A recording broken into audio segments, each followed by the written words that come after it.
Shama dhaggeeffattoota maatiiwwan miidiyaa Kilulii guyyaa har'aa odeeffannoo wayitaawaa ta'an qabannee jirra. Turtiin keessan marti nu waliin haa ta'u. Waltajjiin nageenya sadarkaa federaalaa naannolee fi bulchiinsa magaalotaa gaggeeffame. Waltajjiin nageenya qaamolee federaalaa naannolee fi bulchiinsa magaalotaa hirmaachisee magaalaa Jijjigaatti gaggeeffamee jira. Waltajjicha irratti pirezidaantiin naannoo Somaalee obbo Mustafee Mohammadii fi ministeerri deetaa ministeera nageenyaa obbo Taayyee Danda'aa dabalatee qaamoleen nageenyaa biroon argamaniiru. Waltajjiin marichaas gabaasa dhaabbilee federaalaa filaman muuxannoo naannolee kallattiiwwan fuulduree fi dhimmoota biroo irratti akka mari'atu ragaan ministeericharraa argame ni mul'isa.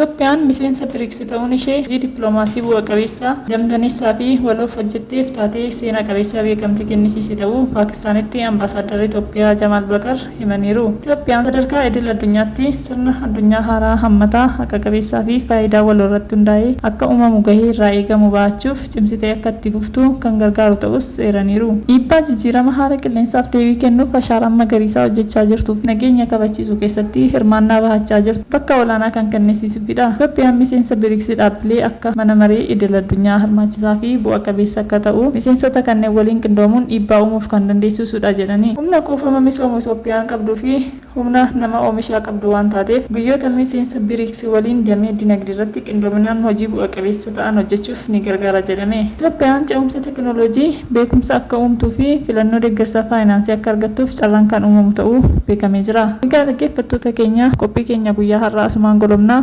like share subscribe gochuun dagatina galatoomaa.